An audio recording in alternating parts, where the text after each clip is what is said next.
So Abner, we have had a product come to the end of its shelf life. Officially. No more availability. Officially, yeah, no sales of Chromecast through Google direct channels. It's the end of an era. It's probably my most used Google product ever. I think it's one of the greatest success stories of Google's hardware division. How are you feeling about it? Because I'm very, very upset. Yeah, so when the Google TV streamer was announced in August, Google said they're going to stop making the Chromecast. They are done with Chromecast. They are done with the brand. They are done with the form factor. They said they would stop manufacturing, but they would let the stock sell out. And it took a few months, honestly, but now it's gone. The Google store pulled it earlier this week, and third-party retailers, it's all out. You might still be able to find one, but I don't think anybody's really selling it online anymore. So yeah, it's gone. It is just gone. Yes, it's crazy to think that the Chromecast has been around for so long as well. Like 13 years, I think. Right. I was about to say 13 years. I was trying to do the maths in my head and I just couldn't do it. But yeah, it's my most used product, easily by a country mile. I have one on my office TV. I did have one on my living room TV until the Google TV streamer arrived, and fantastic. I'm a bit disappointed because in many ways it is their biggest success. I think they announced it to the Nexus 7? No, maybe before that. I know they announced maybe the second generation alongside the Nexus 7. That was a fun time with Google hardware. But yeah, it's a cheap product, which was truly emblematic of how Google their approach to hardware for a long time. Make affordable hardware, back it up with software, and it's 13 generations. I guess the writing on the wall was kind of here since the Chromecast dropped the cast and went to Google TV. So I guess this was a long road towards phasing it out, but still. I mean, I think the important thing to note is they all still work. I think even the second generation Chromecast still works. The only one they ever pulled support for was the original first gen that was shaped like a key.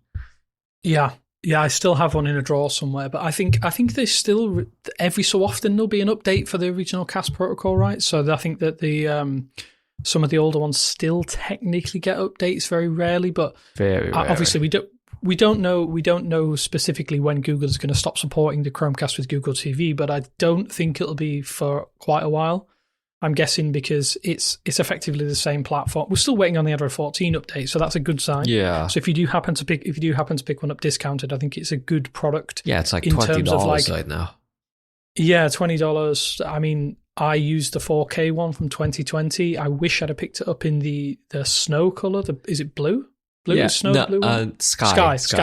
Yeah, I wish I'd have picked it up in that, but at the end of the day, that was only for the remote.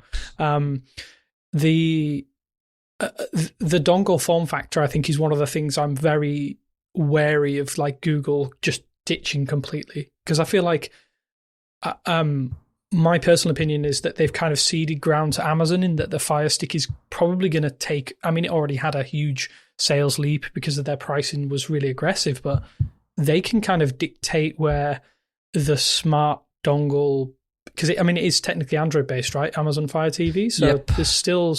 They can kind of dictate where that goes, the dongle form factor. I'm a little bit concerned about that, but I guess. I know. Okay, to talk about the Google TV streamer, it's $99. I absolutely think they'll be making a cheaper one because they can't just give up. They can't cede that $50 space. It's important. Again, like the whole premise of the TV streamer is that people want more premium stuff, but at the same time, it's you just need to the bargain bins when I think the classic scenario is when you're doing Black Friday shopping, they're just bins with cheap stuff near the register. And historically, that has been the Chromecast, that has been Fire TVs, and just not competing there is. I think they need to have something cheaper. My thought process is that it's one of those products, like you just say, where it's a bargain bin. You just pick it up, but at the same time, I mean, I'm not in that position where I have children or anything like that. But I guess people who have like they might have 2 or 3 children and they have TVs in their room and they just want to stream stuff to their TV. Like, it's a really quick and easy way and cheap as well to get them connected. You don't and have consistent. To... And everyone's using the same device. There's no confusion between them. And I do have an Amazon Fire Stick. I wanted to try one a couple of years ago. I picked one up, and if I'm being completely honest, it's fine, but you can tell that it is criminally underpowered, even compared to the admittedly underpowered Chromecast. Yeah. I'm interested to see where Google goes with it. If they do like you seem to believe, and I do agree with you, if they do a smaller, cheaper Google TV streamer, what is the form factor going to look like? Like, do you think that they'll do like a smaller, just a maybe even more cheap feeling Google TV streamer, or will they make the dongle? I think the dongle is so synonymous with Google. Yeah. Just at this point in time, because the Chromecast was initially the market leader, right? They sold 100 million of these things. These are this is not an unsuccessful product line, and I think people maybe have that misconception that Google cuts products. This is successful. This is I know at least 15 people who have a Chromecast still to this day. So it seems strange to just say, no, we're done with this now. We now have this new, in air quotes, premium model. If you want a streaming device from us, it's premium or bust. I don't know. It feels really, really weird. I wonder if this coincides with them doing Google, they're trying to put Google TV on everything, but at the end of the day, they still haven't got Samsung. Vizio is making their own prey. Fire TV is obviously a big player. They can strike as many deals as they want, but they're not going to offer something that can work on every TV unless it's a Google TV streamer. I guess How do you feel about that? I'm going to interject there. How do you feel about a TV using the smart TV interface, even if it is Google TV? Personally, I don't trust.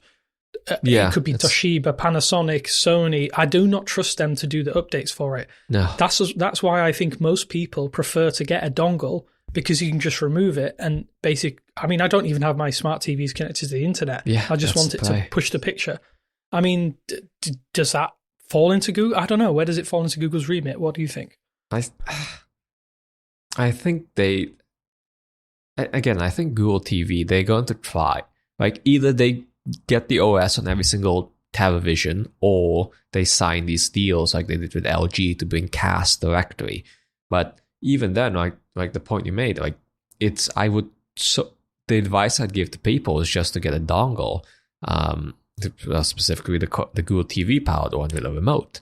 That was the move in terms of not having to deal with this crappy software. But at the same time, Google TV or those other platforms, most people are fine with it.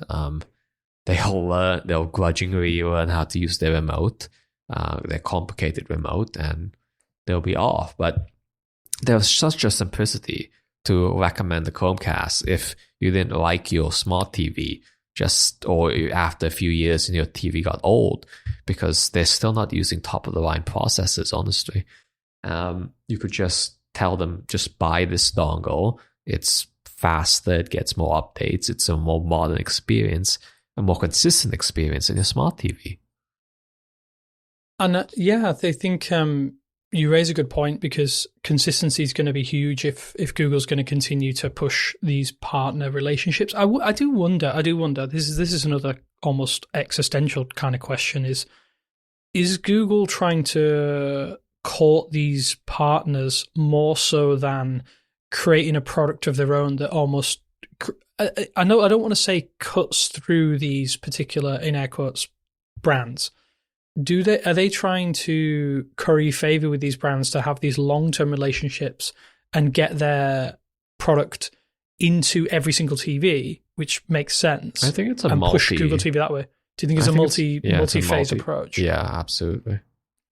It also raises some other questions, but it kind of leads us nicely into something else that is ongoing with Google TV. They're integrating Gemini into it more. It feels more of like a hubbed style system for the way that we interact with things. And I guess more people are watching TV. We've seen the reports that YouTube TV consumption is on the up. More people are just streaming directly from these services. Like, once we start to see Gemini into these services and stuff like that, where does that leave the Chromecast? The Chromecast is just completely or almost disappearing, and we've seen the end of some other hardware lines like the Nest Hub, the Home Hub, the Nest Mini, all those kind of things. Like, I know you have some strong thoughts about this, and I want to hear about what you think about Gemini, smart displays, TVs, Google TV at the heart of that. So the idea that, I don't know if this is intentional, but like Google, the TV streamer, they wanted to do a powerful device, have specs, give it longevity, that more powerful processor. Mm-hmm. And at CES, we saw Google's big update was about Google TV and Gemini, and adding Gemini. It's still going to be called Google Assistant, but it will be based on Gemini LLMs, just like on the speakers. So yeah, Gemini, you can have just conversations, natural language queries, that kind of stuff. For general knowledge, if you ask it a general knowledge question, Gemini will also will show a text response in addition to reading it out loud. And those responses will have YouTube videos that can help answer your questions. Or you can have conversational exchanges about finding movies to watch, that kind of stuff. It does look useful. So that's the UI there. But it's the other stuff. To me, it's honestly making the Google TV, the smart TVs in general, smart displays. They're adding presence detection on these upcoming TVs. I think 2 models have committed to it. But basically, when you approach the screen, it switches from your photo, screensaver, whatever, into there's a hub, basically the smart display UI with various cards for the weather, for your schedule, for camera feeds, the news, that kind of stuff. So it's basic. It takes the best part of the smart display, which is like, well, people most love seeing their photos on it, and photos obviously look better on the biggest screen possible. It's taking that and adding assistive features, again, like just ambiently seeing what's on your schedule or that kind of stuff. And I think it's a natural fit almost. I agree with you to an extent when you said natural fit, because my biggest concern there is that for most homes, when you're not in the home, for instance, or you come back, the TV is not going to be turned on straight away, right? Yeah. I'm not going to go in and turn the TV on. Whereas if I have a Nest Hub device or a Nest speaker type deal, that will be in the corner of the room. It will activate when I go into the room, for instance, and it's not as, how would I describe it? It's not as signposty. It's not a huge billboard in your home. Like a lot of people put their TVs on the wall now. I have multiple TVs on walls. It seems to be the done thing. So I can understand that aspect. But do you think there's I can kind of see some drawbacks here whereas with a smaller device that has a smaller screen and is less kind of, it's less in your face, that it feels like leaving those behind is a little bit of an oversight. And again, it kind of ties back into the Chromecast. It's like Google saying, no, we don't want to do this thing because we think this is the way that we need to do things. How do you think that fits into it? Do you think there's any conceptual reason why they don't want these smaller devices anymore? So with smart display specifically, it seemed like Google had a plan for the future, and that's supposed to be the Pixel tablet. So we got the last 2020 or 2021, we got the last Nest Hub, the one with sweep sensing. And 2 years later, 23, we had the Pixel tablet. So that seemed like the natural lineage. I mean, the dock looks like a Nest Hub. So it seemed like that was their path to the future. And and it's a good one. You have a Pixel tablet, I have a Pixel tablet. You finally got a dock. A Pixel tablet makes a good smart display. It gives you some place to always return the tablet to. The speakers on it are louder than your tablet, your phone, your laptop. It's a good idea, but based on the latest rumors, it appears that the Pixel Tablet 2 has been cancelled. We don't know what the future of the product line is, and based on the 23 for the original model, which probably should have come much earlier since we got a preview of it at the made by Google. I don't know. It seems like I would have expected a new Pixel tablet this year, but there's nothing about that. Or rather, it looks like it's been cancelled. I'm not sure if we'll see it the year after that or how long, but to me, it seems like the Pixel tablet is no longer the guaranteed future. And obviously they've decided we just want to put it on a bigger screen, because I can understand the idea of turning your TV into the home hub, because that's where you're going to spend the most time. And I do like some of the smart home controls and some of the integrations with Google Home Google Home cameras, Nest cameras. Sorry, I can't even think of the name of them. There's so many different names we have to contend with. I mean, does it really? I don't know. I'm confused by the whole way that they've gone about it, because it's almost like they're just saying we're going to continue to support these products, but these products are not in our major future, if that makes sense. It makes sense. It's all really strange, and I think that the Pixel tablet is one of those things that until you have the Pixel tablet, I think it's very easy to say that it's a bad product. And basically, just looking at the price alone, it's questionable, and that's on Google. Yeah, I think the pricing structure was, well, it was poor. And then once you start to factor in the fact that you can buy it without the dock and then with the dock, I think you kind of have to have the dock to have the complete experience. Absolutely. I don't think as a standalone tablet it's a great... No. It's great value for money. I think you're better off going with something else. And obviously the fact that it's an LCD limits some of the enjoyment that I've had with it. I mean, don't get me wrong, it's a great travel companion. I still use it all the time for that reason, but it works best in the home. And maybe they could have positioned it as such. And it does feel, from obviously what we've been seeing with regards to Google TV and the integration with all of the home systems, that Google has just said, we're going to put it on the big screen and you're going to be happy with it because, A, we can iterate, and it doesn't matter if this effectively the other product lines get cut, because you're still going to have your TV anyway, because Google TV is a big component. Yeah, everybody has a TV. Forward, so. It's lean back. It's, I don't know, people cutting back on movie theaters for TVs. I don't know. It's just, I think that everybody has a TV. I don't think that's changing. And it makes sense to make the TV smarter. I mean, they're already smart TVs. They already have app ecosystems. But I think just putting it on there, just putting a hub-like UI on there, it's just a natural evolution. And to what you're saying about people not turning on their TVs, I think we'd probably be surprised by how many people keep their TVs on all day. And either... that's so not great for power efficiency, but I guess they're getting more efficient. I don't know. It's if, I don't know, rather than just cycle to photos, just popular, but I don't know, once you pop into your living room, kinda, I'd rather get information rather than seeing photos.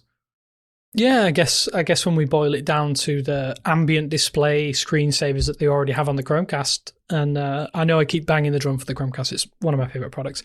I think, it kind of makes sense to have that information, that glanceable information, weather, like calendar, all that kind of stuff. It does make sense, because that does sometimes, when, for instance, a YouTube video's finished playing and it goes into screensaver mode, I think it probably works best there. Because even if you're not seeing it all day, it's still useful information when you need it. But yeah, I think it's going to be a really interesting time, because we're seeing this transition. Let me try out something wild. Does Google doing this, just making smart TVs a future, smart displays?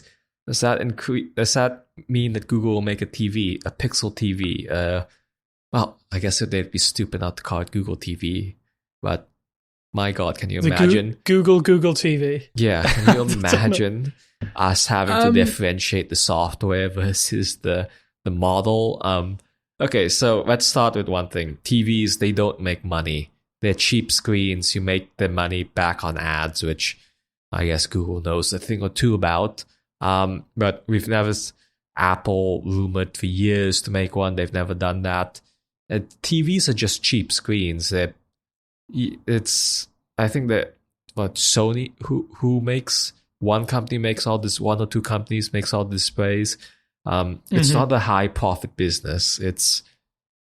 There's a Google TV makes sense. Does it make sense? Name wise, absolutely not. No. Product wise, I can see it. But again, Really? I think that goes back to my point I was talking about with, does Google have the confidence to effectively piss off their partners, the Sonys, the Samsungs, or are they going to work more directly with them?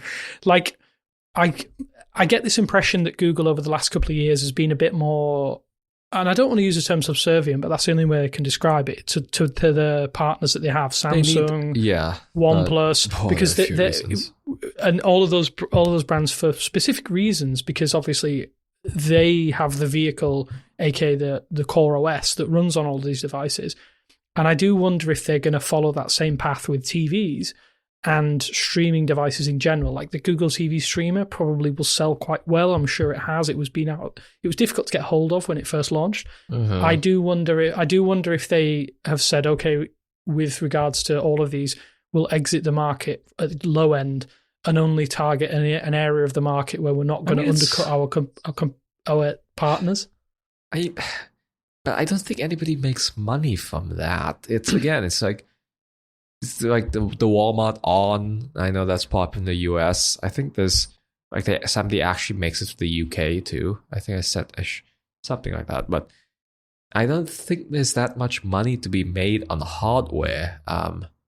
So them abandoning it is, I guess it's at least it's opinionated. At least they did something very strongly that they felt they were moving towards where the puck is going. So I guess you give them chops for that. It's a strange idea to have a Google branded TV. I mean, obviously, I'm sure it would be made. The panels would be made by LG or Samsung. Yeah. And I would very much welcome a Google branded TV with an LG panel OLED. Oh, now you're talking my language. No, and like the software, there's nothing crummy about it. There's no. It could be very clean, but again, I don't think anybody makes money from it. I think it ends maybe up a vanity project. A vanity project, high end. I mean, even again, Apple with all its scale, they couldn't pull it off, and they've been trying. And I don't know. This is maybe far into the future, but I think like a premium, probably end up looking very premium. Good panel. So it sounds to me like you're almost wishing we had something like the Apple Studio Display, but the Google equivalent that is a TV. Yeah. It's again crazy pricey, but can you just imagine them like putting a Tensor level chip on the TV? Like that's probably overkill, but I think for longevity that would be so good, because like again, all these smart TVs, they used the cheapest of specs seemingly. Not a lot of RAM, not a lot of barely any storage. I mean, Google had that problem for ages, and the processor is just whatever. I can see it working. I mean, do I think they'll do it? 100% no, but no, hey, we can dream, right? We can dream about it. Hey, what if they just called it something like, no, I was going to say the Chromecast Portal, but that sounds absolutely awful and I regret saying it out loud. But anyone who finds that even remotely offensive, DM me. I know it was bad. I apologize. I think it would be a cool concept. Even if they just did it as a concept product, I would love to see something like that. It would be kind of cool. It's a shame we don't have Stadia anymore. They could have had Stadia integration and all that kind of stuff. But hey, the more we talk about products that don't exist anymore, the more I get upset. You mentioned something that earlier this week, you were talking about specifically speakers with regards to Google. Yes, so this is the next phase. What a Gemini powered Nest speaker looks like, what it potentially entails. Like, go into detail with this, because I'm more on the speaker with a display now. I'm a convert for that. Tell me what you foresee something that has no actual visual interaction with it as well. Yeah, so going into this, I asked, what does a next gen speaker look like? And this is not to wish list. This is I was trying to be a bit more practical about it in terms of what does modern Google make? What does modern Google want to make that actually makes the money? And honestly, it did not. A new speakers in 2025 look so much like the old one, like released in 2020 and around there. I just don't think there's that much innovation in speakers. I think the era is kind of over for that. To what you're saying, people want displays. It just makes sense to have it on display. Visual interaction, you can use it for other stuff. But I don't know. The speakers I think Google should have a smart speaker, like at least one, maybe a new Nest Mini. But the current lineup, it's old, but they still work. They're getting Gemini by nature of how all these things are processed in the cloud. So I would not be surprised if, I don't know, around 23, Google was lining a speaker up as we saw signs of it. But then by 24, it was clear that it was cancelled. They ended the future project behind it, behind the models that we were tracking that looked like speakers. I think, again, this is just pure speculation, but to me it seemed like they were making all these. They had these prototypes, maybe advanced. They wanted to put UWB in it, but ultimately it looks like they cancelled it because I don't think it's meaningfully better or it's going to sell volume compared to the models they currently have. I don't think it would have been any significantly improved. Does that, so in terms of the hardware lineup, we still technically have Nest Audio, Nest Mini, Nest Hub second gen is still being sold? Nest Hub second gen, yes, and Nest Hub Nest Hub Max. Nest Hub Max is still available as well. Okay, so good quadrant, yeah. I mean, I use a Nest Mini. I have a Nest Hub first gen, second gen. Yeah. I don't have an Audio or the Max, and I use them quite frequently, and they haven't really. There's been no deterioration in the audio quality, no deterioration in the audio experience. No, I think I went through a phase where the Google Assistant was really, really poor on specifically the Nest Mini, but I think that's kind of corrected itself recently over the last probably 18 to 24 months. Most of my requests are answered pretty snappily, and if I ask to play a radio station, which is what I use them for most of the time, it's pretty solid, and controlling home devices is enough.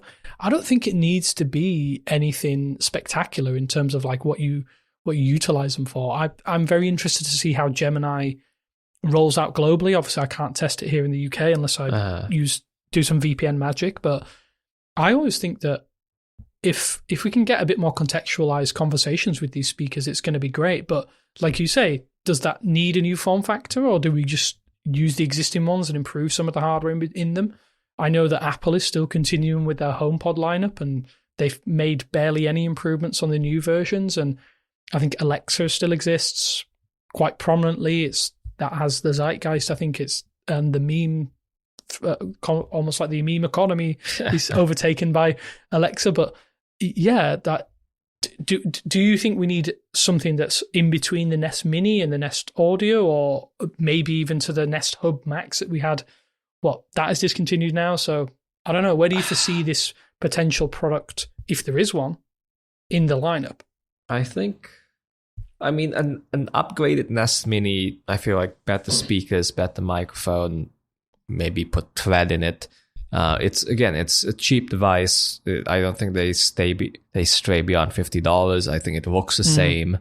I think a Nest Audio could be more exciting. Like at $99, Apple puts in a temperature sensor. They have Thread in it. I don't know, Sori would kind of be interesting. The $129 Nest thermostat has Sori for presence detection. I think it kind of could be cool if you could make air gestures or whatever. So there are some upgrades, but I don't know, like will this be a successful product if they add all this stuff? And I don't know. I don't think it does. I genuinely do. I think it just keep it as simple as possible, because obviously they're still selling. Like, these products are still they're the bargain market. bin products, like, right? Compared to the Chromecast, the inventory is still strong as far as I can tell. So there clearly is some level of manufacturing going on for these products, because there is enough demand to deem it so. I agree with you. There's some nice to haves. I think the tap to cast would be really nice. I think that's one of the coolest things as of the Pixel tablet, and I would like to see that spread a little bit more widely with absolutely. I wanted to see OEMs. it spread. Yeah, that's the key. They have to get partner buy-in, because right now it's just four generations of Pro Pixel phones. That's not enough to. Is that thinking let's say there was a 2023 speaker with UWB. I don't think it would have been worth it to put UWB for just a few Pixel phones. It needs to come to other markets. It needs to come to other phones before it remotely gets interesting. I think it's a really, really good point. And I'm intrigued to see what happens with both of these. Effectively, one disappearing product lineup. This new line, this almost, what would it be? They're being dragged into the 2025 with Gemini, and then eventually we may potentially see some hardware. I want to see what Google has in store for us. I don't know what the future holds for Nest speakers, but I do think that a lot of people want answers. I think a lot of people are very, very. I don't want to say happy. There's a lot of people out there who want to see things from Nest, and they want to see hardware, and it does feel like it's a bit neglected. This week we saw the Alexa Plus thing, which is just put Gen AI LMs into a voice assistant. Again, Google since December-ish has been testing the Gemini LM version of Google Assistant for the Nest Mini and for the Nest Audio. So it's been in testing. I have it. Seems fine, kind of like Gemini Live. It's still US only. Now that Amazon has made its move, I think, let's say by I/O, they really should have it start rolling out. So this new Gemini thing. But yeah, I think it's there. It exists. The future is there. I think rolling it out to existing devices rather than limiting it to new ones, it's a great move that everybody will benefit from. But I don't think we see hardware yet. I think this is they fresh out the software first before we see any hardware. Yeah. I mean, in some ways, that feels like Android 16, right? Android 16 is going to come before the new hardware, and it's a strange period of time. But maybe, let's hope that we get to see something at I/O, because that would be a fantastic place. Potentially, we're not going to see the 9A. The great time to release a new Nest hardware audio product, if I've said that in the right way. Nest audio hardware product. Yeah. Thank you for spending some time with me today, Abner. I've really enjoyed this chat. I think we've covered some of the things that I love and you love in terms of Google's hardware lineup. And yeah, I have to say, Chromecast, special place in my heart. One of those products that I hope is like a phoenix that rises from the ashes, especially with regards to updates. But we'll get a new product later down the line. Yeah. But yes. Thank you, everyone, for listening. Hopefully you've enjoyed this. If you have some thoughts about your own Chromecast experiences over the years, by all means, get in contact. I love to hear how people use Chromecasts. I know a lot of people take them traveling. I think it's a really good, like almost a hotel hack. Get a Chromecast in your bag, $20, £25, whatever it is. You have a little entertainment disc to take with you everywhere, and it doesn't take up much space. Can't say the same for the Nest Mini, but hey, you can run it on a battery if you really wanted to. I don't think you should. Well, thank you very much. This has been episode 43 of Pixelated. It's been a good time, and I'll speak to you soon. Bye.